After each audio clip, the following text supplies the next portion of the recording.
My family threw me a baby shower in the backyard. My mother held my baby and said, "Osut, you gave birth before your sister? You betrayed us?" Then she threw my baby into the fire. My sister raised her glass and laughed. "You brought this on yourself." I screamed and ran forward. But what happened next shook me to my core. Margaret Williams sat on the edge of the hospital bed, cradling her week-old daughter Emma in her arms. The soft morning light streaming through the window illuminated the baby's tiny face, and Margaret's heart was filled with love. This was the first time in her life she had felt unconditional love. She gently kissed Emma's soft cheek. "My little angel," Margaret whispered. "I'll protect you, no matter what." Emma gave a tiny yawn, and Margaret smiled. Tomorrow, she would take her daughter back to her parents' home, and her mother Helen was planning to host a baby shower for her over the weekend. Just thinking about it made her stomach tighten. Her cell phone rang, with Mother displayed on the screen. Margaret took a deep breath before answering. "Hello, Mother." "Margaret, everything is ready for tomorrow's pickup." Helen Williams's voice always had a commanding tone. "James will come to get you and that child. I have to prepare for the baby shower." "Thank you, Mother." "But it's not that child, it's Emma," Margaret gently corrected her. "Your first grandchild." There was a moment of silence on the other end of the line. "Yes, well..."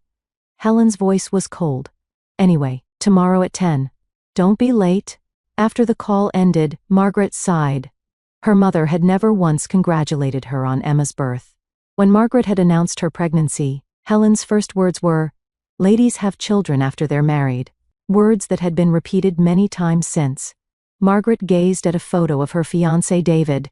He was currently working in Africa with Doctors Without Borders. When he heard the news of Emma's birth, David had reportedly shed tears of joy. However, he couldn't return home in the middle of his mission and wouldn't be able to attend the baby shower. "Daddy will come see you soon," Margaret told Emma. "Daddy is a very kind and brave person. Do you know some people earn over $10,000 a month just by posting Reddit stories on YouTube? No face, no voice, just a laptop. I'd do it too, link below if you're curious. He loves you so much." A nurse entered the room and began the final discharge check. "Is the father not here?" she asked kindly. "He's working overseas," Margaret answered. "But my father will come pick us up tomorrow." "That's nice," the nurse smiled. "Grandpa must be thrilled." Margaret managed a faint smile. Her father, James, was indeed happy. When she showed him Emma's photo, tears had welled up in his eyes. But that was only when Helen wasn't around. James Williams was a reserved, gentle man.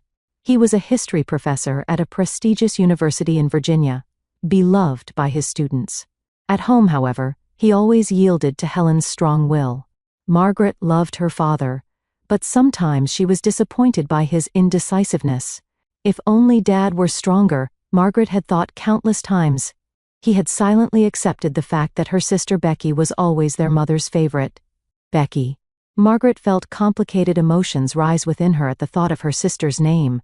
She always seemed smarter, more beautiful, and more successful than Margaret. At least in Helen's eyes. Becky was a successful lawyer with no children from her marriage to Brad. When Margaret announced her pregnancy, Becky had offered her congratulations on the surface, but there was something cold in her eyes. Margaret later learned that Becky and Brad had been undergoing fertility treatments. Margaret didn't hate her sister. Rather, she wished to bridge the deep gap between them. She secretly hoped that Emma's birth might be that bridge. The next day, James arrived as promised to pick up Margaret and Emma. When he held his granddaughter, tears welled up in his eyes. "She's beautiful," James said in an emotional voice. "She looks like you did as a baby." Margaret gently squeezed her father's arm. "Thank you, Dad." In the car, James occasionally glanced at Emma in the back seat through the rearview mirror. "Helen is very busy preparing for the baby shower," he said cheerfully. "It's going to be a wonderful party for you." Margaret tried to smile, but couldn't help feeling anxious. Her mother's perfect parties always made her uncomfortable. "Is Becky coming?" she asked. "Oh yes, of course," James answered. His voice sounded a bit tense. "She and Brad are looking forward to it." Margaret confirmed that Emma was asleep and spoke in a low voice. "Dad, tell me honestly, does Mom really want to throw me a baby shower? Or is it just for appearances?" James glanced briefly at Margaret. There was sadness in his eyes. Marg, your mother, she loves you in her own way. Try to understand. It was the usual answer. Margaret silently nodded and looked out the window. Watching Virginia's beautiful countryside roll by, she thought about tomorrow's baby shower. The whole family would be there. Relatives and friends too. And she would have to pretend to be part of a happy family. As the car turned into the long driveway of her parents' home, Margaret's heartbeat quickened. The large colonial-style house with its white columns came into view. The house where she grew up. And now, the place she was returning to with her daughter. Here we are, James said brightly. Let's bring Emma home. Margaret looked down at her baby and whispered softly, It's okay, Emma. I'm here with you. On the morning of the baby shower, Margaret woke up early. Helen's voice from the next room had her nerves on edge. Not blue tablecloths, pink ones. Helen was instructing someone. My daughter had a girl. Get every detail perfect. Margaret took a deep breath as she held Emma on the bed. Her mother was taking charge of everything without even asking what she wanted. The typical Helen Williams show was beginning. Good morning, Margaret. Turning around, she saw her father James standing in the doorway. He smiled gently and came closer to look at Emma. She's been in a good mood all morning, Margaret said. Dad, it'll be fine, James interrupted her. Today is a special day for you and Emma. Everything will work out. His words lacked confidence, but Margaret gratefully squeezed her father's hand. At 2 p.m., guests began to arrive. Margaret sat on the living room sofa, holding Emma. Her maternal aunts gathered around, peering at the baby and offering congratulations. But Margaret could sense curiosity and a certain judgment in their eyes. They were probably internally criticizing her for having a child before marriage. Margaret, you look tired, Helen approached with a perfect hostess smile. She was wearing a pale blue dress and looked as elegant as always. You should rest a bit. I'll hold Emma for you. Margaret stared at her mother. Helen had never before asked to hold Emma. She hesitated, but feeling the eyes of the relatives around her, reluctantly handed Emma to her mother. Helen awkwardly held her granddaughter and, maintaining her smile, walked across the living room. Margaret watched with bated breath. Margaret. Turning around, she saw her sister Becky entering the room with her husband Brad. Becky was, as always, perfectly polished. She was dressed in a Dior dress with a pearl necklace gleaming at her throat. Becky. Margaret stood up to greet her sister. They exchanged a formal hug. The strong scent of Becky's perfume stung Margaret's nose. Congratulations, Becky said with a smile. Her eyes weren't smiling. So you've discovered your maternal instincts. Thank you, Margaret replied. Mom is holding Emma. Becky's expression clouded for a moment. She turned to look at her mother holding Emma. Well, I never imagined Mom becoming a grandmother, she said in a sarcastic tone. Especially with you becoming a mother first. Margaret caught her breath. Becky's words were clearly filled with envy and resentment. She knew her sister was suffering from not being able to have children, but she hadn't expected such comments on this day. Becky, please, Margaret said quietly. Let's not have any disputes today. Becky gave Margaret a cold look. Of course. Today is your special day, after all. The party progressed, and Margaret kept her eyes on her mother and Emma while conversing with guests. Helen continued holding her granddaughter, while skillfully mingling with the guests. However, when Emma began to cry, she quickly handed the baby to a nearby relative. Time to open presents, Helen announced grandly.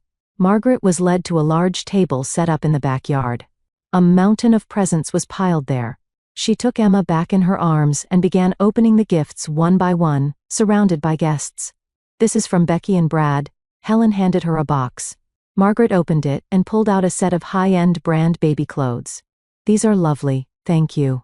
I picked them out with Mom, Becky smiled. I thought you wouldn't be able to choose things worthy of Emma with your taste. Margaret's cheeks grew hot. Laughter erupted from the crowd. Margaret never had any fashion sense, even as a student, Helen said cheerfully. Remember what she wore to her high school graduation? That was awful. Margaret forced herself to smile. Her mother always enjoyed humiliating her in public. That's right, Becky joined in. I had to rescue her that time. But now I'll use my taste to rescue Emma. More laughter followed, and Margaret hugged Emma closer. It'll be over soon, she told herself inwardly. Late in the afternoon, as the finale of the party, Helen announced a special event. "Everyone, let's move to the backyard," she proclaimed, raising her glass. "Our family has a special tradition. We gather around a bonfire to celebrate the birth of a new life." Margaret looked at her mother in surprise. She had never heard of such a tradition in her family. "Mom, there's no such tradition." "Of course there is," Helen interrupted with a smile. Her eyes gleamed coldly. "Have you forgotten? Our ancestors believed that fire wards off evil spirits. But Emma is still so small, and it's fine, Margaret," Helen said firmly. "Everyone is looking forward to it. You always disregard family traditions, but just cooperate today." Margaret looked for James, but he was deep in conversation with relatives in a corner of the garden. She took a deep breath and gave up arguing. "All right," she said quietly. The guests began moving to the backyard. Margaret, holding Emma, followed at the back of the group. Dusk was approaching, and the sky was beginning to turn purple. The bonfire preparations were already complete in the backyard. Helen placed a hand on Margaret's shoulder. "Come on, don't keep everyone waiting," she whispered. "Tonight is a special night for you and your daughter." Most of the guests had already gathered around the fire pit set up in the backyard. The sky was bathed in the soft purple of twilight, and the silhouettes of pine trees lining the garden stood out. At Helen's direction, a house servant lit the bonfire, and orange flames rose silently. Margaret held Emma close to her chest, maintaining a safe distance from the fire. Emma was wrapped in a small blanket, showing a peaceful sleeping face. Margaret tried to hide her anxiety, but couldn't shake the feeling that something was wrong. "Everyone, gather around," Helen raised her glass high, illuminated by the light of the bonfire. "Today is a special day. A new life has joined our family." Relatives and friends applauded with smiles. Margaret returned their smiles awkwardly. "The Williams family has an ancient tradition," Helen continued.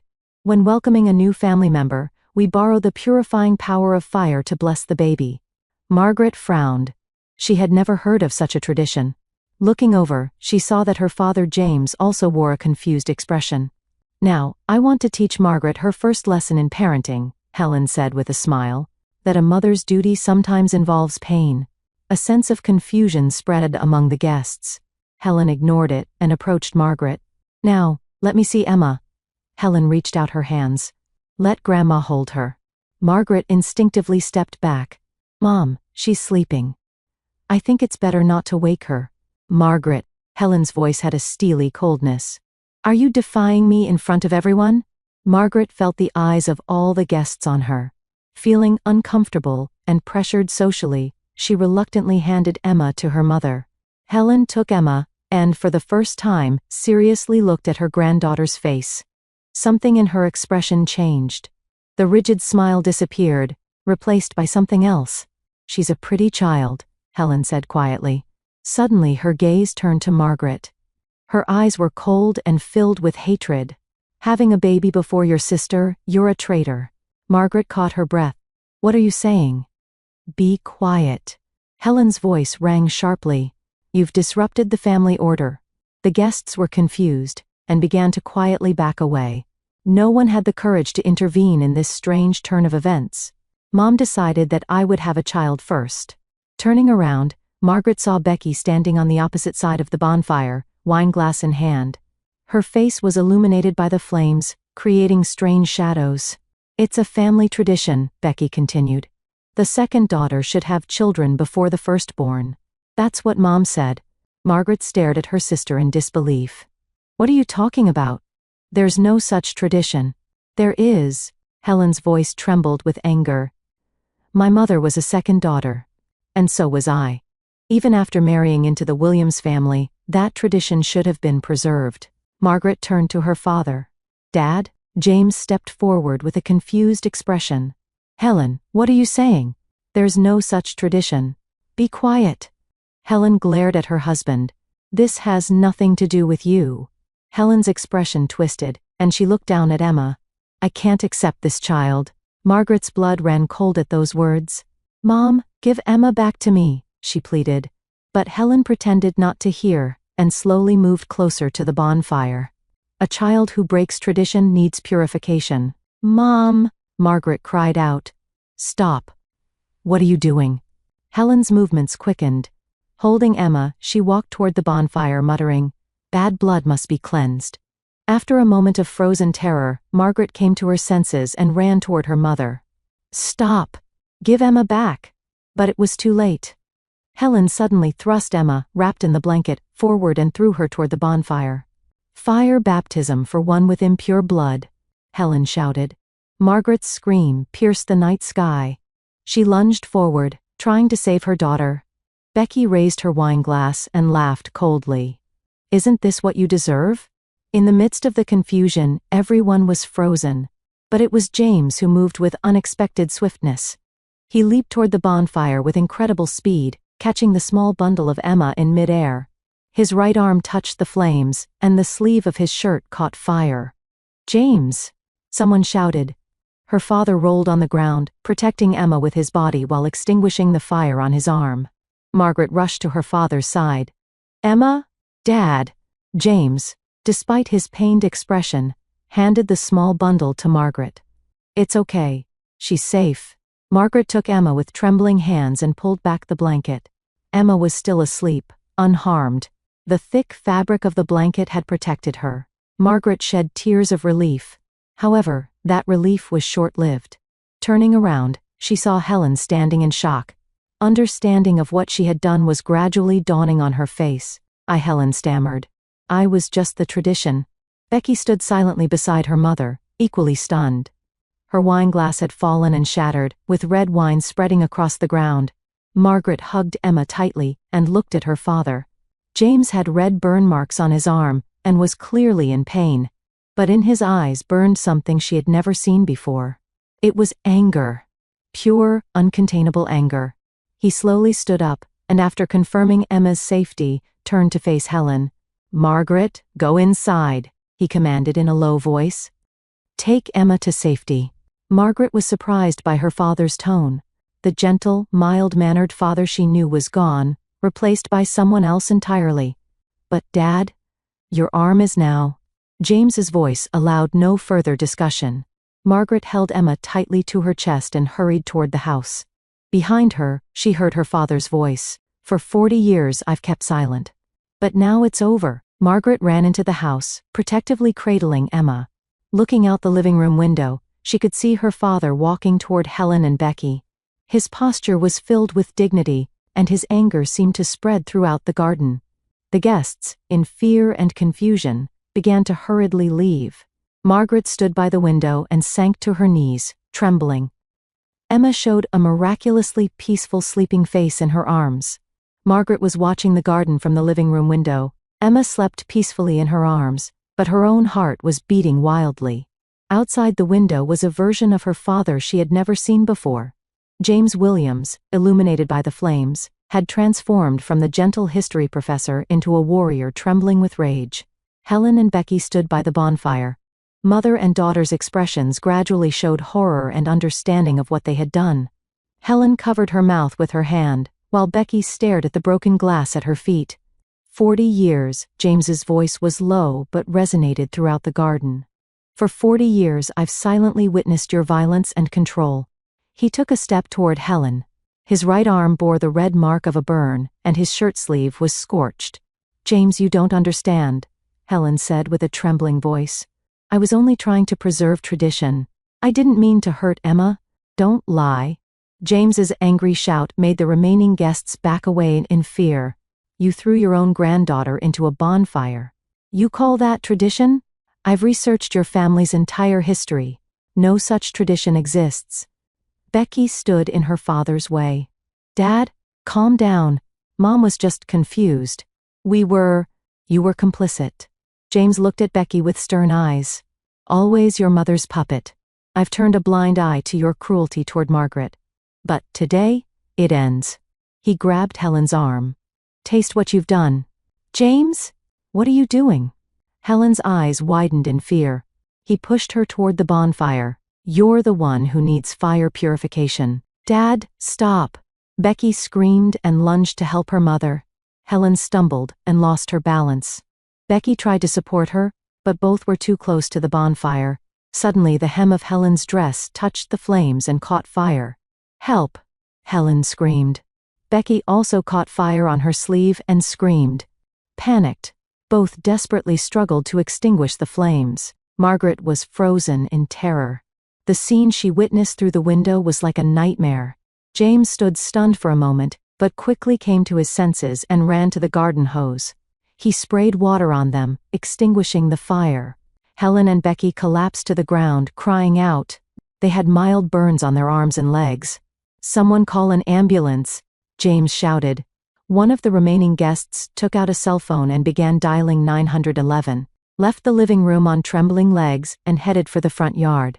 She held Emma to her chest, trying to keep her away from the chaotic scene. The sound of sirens could already be heard from the street. Minutes later, ambulances and police vehicles arrived one after another. Police officers began gathering information from confused witnesses. Paramedics treated Helen and Becky's burns and placed them on stretchers. Turning around, Margaret found her father standing beside her. His arm was wrapped in first aid gauze, and his face showed deep fatigue. But determination resided in his eyes. "Are you all right?" "And Emma?" "We're fine," Margaret answered. "But Dad, your arm." "Don't worry." James placed his hand on his daughter's shoulder. "For a long time, I was a coward. I let them hurt you. I'll never let that happen again." One of the paramedics approached Margaret. "Ma'am, you and your baby should be checked at the hospital too, just to be safe." Margaret nodded. She looked at James. "Dad, come with us." "Of course," James answered. "I'll go in another ambulance." A police officer approached them. "Can you tell us what happened?" "My wife and younger daughter," James answered quietly, "tried to kill my granddaughter." The officer's expression tightened. "That's a serious accusation. Can you provide details?" "After we get to the hospital," James said. "My daughter and granddaughter's safety comes first." The officer nodded and escorted them to an ambulance. Margaret climbed into the ambulance, holding Emma close. Inside, a paramedic began carefully examining her and Emma. "Miss, your baby is fine," the paramedic reassured her. "It's truly a miracle." "A miracle," Margaret murmured. She looked out the window. She could see Helen and Becky being loaded into another ambulance. Anger and sadness mingled within her. Her mother and sister had tried to harm her child. She couldn't understand how such a thing was possible. James sat beside her. "I'm going to tell the police everything about Helen's years of abuse. And what happened today." Margaret stared at her father. "Dad, why did you stay silent all these years?" James heaved a deep sigh. His eyes reflected 40 years of pain and regret. "Shamefully, I feared her. And I loved her. It was blind love." He gazed tenderly at Emma. "But when I saw this child, everything changed. Now I have someone to protect. You and Emma." With sirens blaring, the ambulance sped toward the hospital. Margaret gazed at Emma's tiny face and gently kissed her cheek. "It's okay," she whispered. "Dad and I are here for you." Stars shone quietly in the night sky visible through the ambulance window. Margaret knew that today's events had changed her life forever. But she also felt hope that this change might not necessarily be a bad thing. From the moment her father stood up for her and Emma, a new family had begun. Margaret woke up in a small hospital waiting room. Emma was sleeping in a makeshift bed, prepared by a nurse. Last night's event seemed like a nightmare, but her father's bandaged arm reminded her that it had all been real. The hospital room door opened, and 2 police officers entered. One was a female detective with kind eyes. "Miss Williams, may we speak with you?" Margaret nodded. As the female detective sat beside her, the other officer stood near the door. "You've been through a terrible experience," the detective said quietly. "Your father told us about the situation, and about your family's complex history." Margaret looked out the window. "I never imagined my family would come to this. Growing up in an abusive home is like sitting on a time bomb," the detective said. "Your mother and sister have been transferred to another hospital. They're both receiving treatment for their burns, but arrest warrants have been issued." "What will they be charged with?" "Child endangerment, attempted murder, and domestic violence," the officer answered. "Your father's testimony will be crucial. He says he's going to reveal all the details of 40 years of abuse." Margaret exhaled shakily. She felt a mixture of fear and relief that long-kept secrets would come to light. "Has David been contacted?" She suddenly remembered. "Your father has already contacted him. He's returning on the next flight." The following 2 weeks felt like living someone else's life. Margaret and her father stayed in a hotel, as their house was off-limits due to the police investigation. David returned, and his calm presence soothed her heart. "I'll do anything for you and Emma," he promised. "From now on, we'll move forward together as a family." As trial preparations progressed, Margaret decided for the first time to tell her story. With the help of a hospital counselor, she began preparing to take the stand and testify about the years of abuse and the recent horrific event. On the day of the preliminary hearing, Margaret entered the courtroom on shaky legs. David and her father stood on either side of her. When Helen and Becky were brought in, she caught her breath. Mother and sister had lost their former dignity, dressed in orange prison uniforms and handcuffed. Helen avoided making eye contact, but Becky stared at her. In her eyes floated an emotion Margaret had never seen before. It was remorse. Surprisingly, Becky did not defend her mother. She admitted she had been controlled by Mother and said in a small voice to Margaret, "I'm sorry." Helen tried to justify her actions until the end. "I was only trying to preserve tradition," she insisted. But the court handed down a severe sentence for their actions. 6 months later, Margaret was living with her father in a new home. Emma was growing healthy, and her wedding to David was scheduled for the following week. Becky was participating in community service and therapy in exchange for a reduced sentence. Gradually freed from her mother's influence, she was finding her true self again. "Are you going to visit her?" David asked Margaret. He was referring to Becky. Margaret looked out at the spring landscape while holding Emma. "I will." She was a victim of Mother, too. That afternoon, Margaret took Emma to visit the rehabilitation facility. Her reunion with Becky began with tears and apologies, and continued with quiet conversation. For the first time, the two sisters truly faced each other. "Real family isn't just about blood ties," Margaret said. "It's about people who protect and love each other." Becky timidly held Emma's tiny hand. Watching this scene, Margaret felt hope for a new beginning.